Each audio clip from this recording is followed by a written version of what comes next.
नमस्कार दोस्तों, S book online channel में आप सभी का हार्दिक स्वागत है। अगला टॉपिक है हमारा महाजनपद काल। ये रिट के सिलेबस के अकॉर्डिंग है और केवल वही टॉपिक्स और मैटर है जो आपके एग्ज़ाम्स की नज़र से इम्पॉर्टेंट है। पहला हमारा महाजनपद है काशी। वर्तमान वाराणसी उत्तर प्रदेश के आसपास का क्षेत्र काशी महाजनपद था। मगध के उत्कर्ष से पूर्व काशी सर्वाधिक शक्तिशाली महाजनपद था। इसकी राजधानी वाराणसी, वरुणा एवं अस्सी नदियों के संगम पर स्थित थी और इसी आधार पर इसका नाम वाराणसी पड़ा। ब्रह्मदत्त यहाँ शक्तिशाली शासक हुआ था।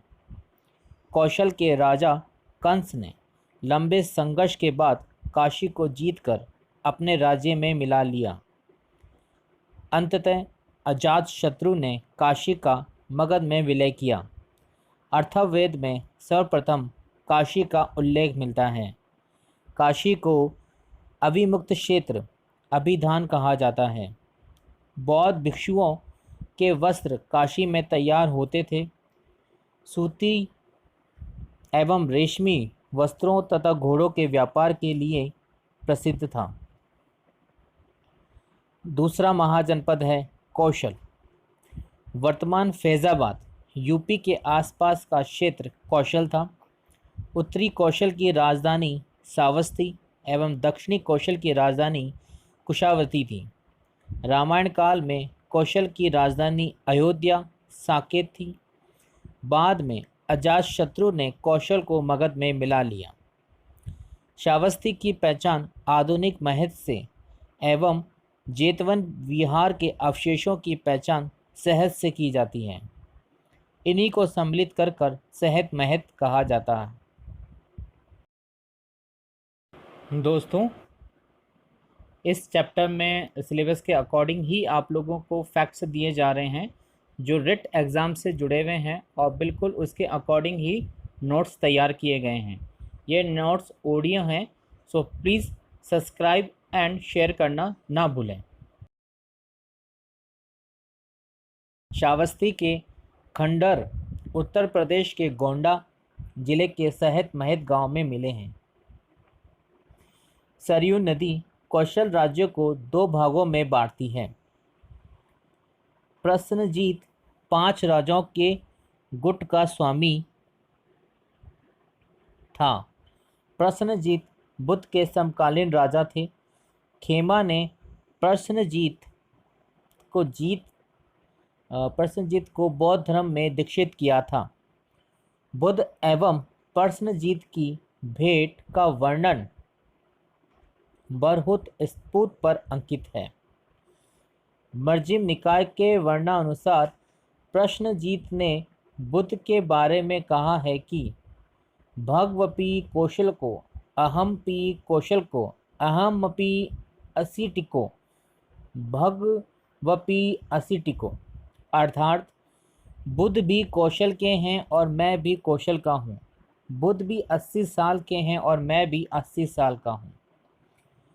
प्रसन्नजीत ने अपनी पुत्री वजीरा का विवाह मगध नरेश अजातशत्रु के साथ किया एवं काशी का प्रदेश दहेज के रूप में दे दिया।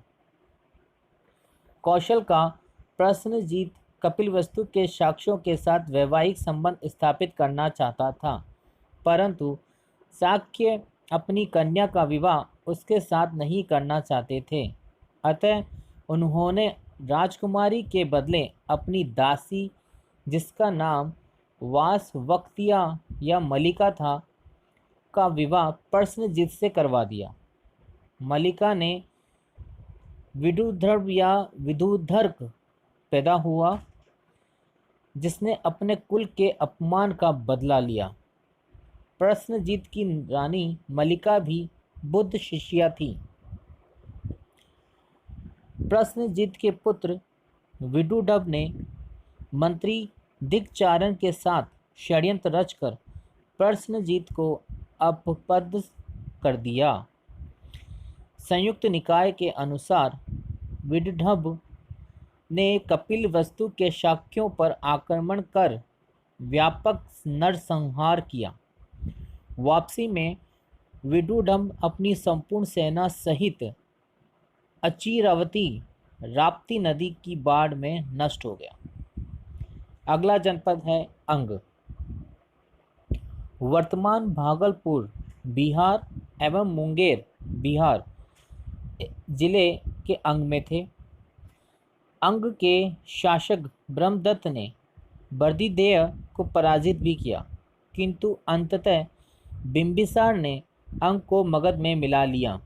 इसकी राजधानी चंपा की गणना बुर्तकालीन 6 बड़े नगरों में की गई है, जिसकी निर्माण योजना वास्तुकार महागोविंद ने बनाई थी। चंपा को पुराणों में मालिनी कहा गया है। चंपा नदी अंग एवं मगध के बीच सीमा निर्धारण करती थी। अगला जनपद है मगध। वर्तमान पटना एवं गया जिले। मगध सर्वाधिक शक्तिशाली महाजनपद था। इसने बाद में अन्य जनपदों का विलय कर लिया। अंग एवं मगध का सर्वप्रथम उल्लेख अथर्ववेद में मिलता है। अथर्ववेद एवं पंचशील ब्राह्मण में यहाँ के निवासियों को वत्स्य कहा गया है। अगला जनपद है वत्स। वर्तमान इलाहाबाद एवं बांदा के जिले।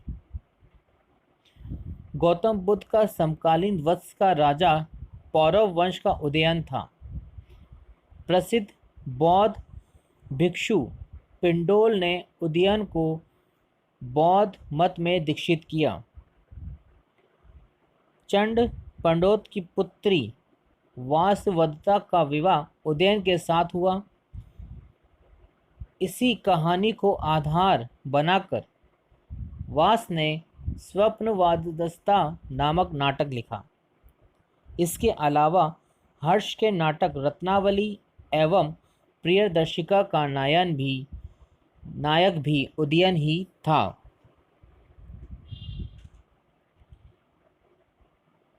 भास के अनुसार मगध के राजा दर्शक की बहन पद्मावती का विवाह भी उदयन के साथ हुआ था।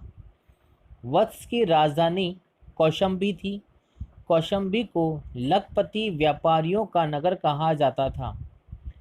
कौशाम्बी की रक्षा प्राचीर के समीप उड़ते हुए बाज की आकृति वाली एवं यज्ञशाला मिली है, जिसे शयनचेती कहा गया है। विष्णु पुराण के अनुसार गंगा की भयानक बाढ़ में जब हस्तिनापुर नष्ट हो गया तो जनमेजय के पौत्र निषक्षु ने कौशाम्बी को अपनी राजधानी बनाया। जनमेजय अर्जुन के पौत्र परीक्षित के पुत्र थे। तक्षक नामक नाग ने सम्राट परीक्षित को ढस लिया। इसका बदला लेने के लिए परीक्षित के वंशज जनमेजय ने नाग यज्ञ कर समस्त नागों को समाप्त करने का प्रयास किया। वत्स पर अवनति ने अधिकार कर लिया। वजी। वजी का शाब्दिक अर्थ पशुपालक समुदाय है। यह 8 राज्यों का संघ था। इसमें वजी के अलावा वैशाली के लिच्छवी, मिथिला के विदेह एवं कुंडल ग्राम के जातक प्रसिद्ध थे। मगध एवं वजी के मध्य गंगा नदी सीमा का निर्धारण करती थी। मल जनपद पूर्वी उत्तर प्रदेश के देवरिया जिले में स्थित इस राज्य की 2 शाखाएं थीं, पावा के मल तथा कुशीनारा के मल। अगला जनपद है अवनति। पश्चिमी एवं मध्य मालवा का क्षेत्र। अवनति के 2 भाग थे। उत्तरी अवनति की राजधानी उज्जैनी तथा दक्षिणी अवनति की राजधानी महेशमती थी। अवनति की दोनों राजधानियों के बीच वेत्रवती नदी बहती थी। बुद्ध के समकालीन अवनति के राजा चंड प्रदोत थे। प्रदोत महाकात्यायन के प्रभाव से बौद्ध बन गया। चंड प्रदोत ने बुद्ध को अवनति आने के लिए आमंत्रित किया, किंतु बुद्ध कभी भी अवनति नहीं जा सके। वसनयश उदयन को अवंती के राजा चंड प्रदोत ने पराजित किया। उदयन ने चंड प्रदोत की पुत्री वासवदत्ता से विवाह किया। चंड प्रदोत के बीमार होने पर बिंबिसार ने अपने राजवेद जीवक को उसके उपचार के लिए भेजा। चंड प्रदोत को चंड प्रजोत या महासेन के नाम से भी जाना जाता है। चंड प्रदोत के बाद पालक अवनति का शासक बना था। अवंती का मगध साम्राज्य में विलय शिशुनाग ने किया। बौद्ध भिक्षु शौनदत्त तथा अभय कुमार अवंती के निवासी थे। अगला जनपद है चैदी। आधुनिक बुंदेलखंड एवं उसका समीपवर्ती भाग। महाभारत कालीन शासक शिशुपाल चैदी का शासक था। शिशुपाल का वध कृष्ण ने किया था। अगला जनपद है अस्मक या असक। यह गोदावरी नदी के तट पर स्थित था। केवल अस्मक महाजनपद दक्षिण भारत में स्थित था। बुद्ध काल में अवंती के अस्मक को जीत लिया था। कौशल की तरह अस्मक में भी इक्ष्वाकुवंशी शासकों का शासन था। अस्मक के गुजा अरुण ने कलिंग को जीता था। कुरु जनपद है जो मेरठ, दिल्ली, थानेश्वर के आसपास का क्षेत्र है। जनमेजय की राजधानी कुरु में हस्तिनापुर थी। पांचाल जनपद। आधुनिक रुहेलखंड के बरेली, बदायूं एवं फर्रुखाबाद के जिले इसमें शामिल थे। गंगा नदी इस राज्य को दो भागों में बांटती है। प्रसिद्ध कन्नौज नगर कान्यकुंज इसी राज्य में था। उत्तर प्रदेश के फर्रुखाबाद जिले में स्थित कान्यकुंज अथवा कन्नौज का प्राचीन नाम महोदय नगर भी था। पुराणों के अनुसार उसकी स्थापना पुरुरवा के पुत्र अयावस्तु ने की थी। कुरु पांचाल का एक संघ राज्य था। अगला जनपद है मत्स्य, जो जयपुर, अलवर, भरतपुर का क्षेत्र कहलाता है। इसकी राजधानी विराटनगर थी। अंत में मत्स्य जनपद का मगध में विलय हुआ। मत्स्य का सर्वप्रथम उल्लेख अथर्ववेद में मिलता है। शूरसेन, मथुरा के आसपास का क्षेत्र। इस जनपद पर यदुवंश का शासन था। कृष्ण यहाँ के राजा थे। बुद्ध के समय यहाँ का राजा अवंती का पुत्र था, जो बुद्ध का शिष्य था। ग्रीक लेखक शूरसेन महाजनपद की राजधानी मैथोरा बताते हैं। अगला जनपद है गांधार। यह पाकिस्तान के पेशावर एवं रावलपिंडी जिले के अंतर्गत आता है। रामायण के अनुसार इसकी राजधानी तक्षशिला की स्थापना भारत के पुत्र तक्ष ने की। पुष्लावती इसका दूसरा प्रमुख नगर था। गांधार के राजा पुष्करसारी ने अवंती के राजा चंड प्रदोत को पराजित किया। पुष्करसारी ने मगध राज बिंबिसार के दरबार में दूत भेजा। पुष्करसारिन पैदल चलकर बुद्ध के दर्शन हेतु आया था। 16वां और अंतिम जनपद है कंबोज। दक्षिण पश्चिमी कश्मीर एवं कपिशा के आसपास का क्षेत्र कंबोज में था। कौटिल्य ने कंबोजों को वार्ता शास्त्रोपजीवी संघ अर्थात वार्ता कृषि पशुपालन एवं वाणिज्य तथा शास्त्रों कौशल द्वारा इसकी राजधानी जीविका चलाने वाला कौशल इसकी राजधानी कंबोज अपने श्रेष्ठ घोड़ों के लिए विख्यात था। राजधानी है चंपा।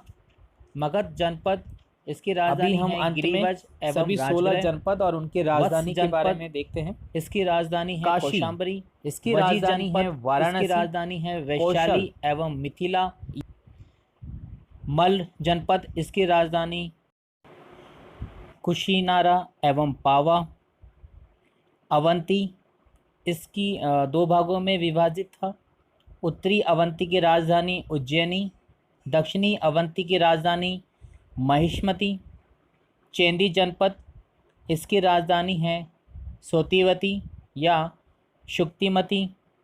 अश्मक जनपद इसकी राजधानी है पोटन या पोटली। कुरु जनपद इसकी राजधानी है इंद्रप्रस्थ और हस्तिनापुर। पांचाल ये दो भागों में विभाजित था। उत्तरी पांचाल की राजधानी अहिछत्र, दक्षिणी पांचाल की राजधानी कौपिपल्य। मत्स्य जनपद इसकी राजधानी विराटनगर अथवा वैराट। सूरसेन जनपद इसकी राजधानी मथुरा। गांधार जनपद की राजधानी तक्षशिला। कंबोज जनपद की राजधानी हाटक अथवा राजपुर। दोस्तों, इस तरह हमने अगुंतर निकाय में दिए गए 16 महाजनपदों के बारे में पढ़ा, उनकी राजधानियों के बारे में पढ़ा। ये वो फैक्ट हैं जो आपके एग्ज़ाम में आना निश्चित है। तो प्लीज़ आप अपने दोस्तों के साथ एसबुक ऑनलाइन चैनल को शेयर करें, सब्सक्राइब करें, ताकि जो हमारे रिट एग्ज़ाम में बैठने वाले साथी लोग हैं उनकी हेल्प हो चुके और ये ऑडियो नोट वो कभी भी कहीं पे भी बैठे काम करते समय सुन सके। तो प्लीज़ आप सब्सक्राइब एंड शेयर ज़रूर करें। Thank you so much for listening.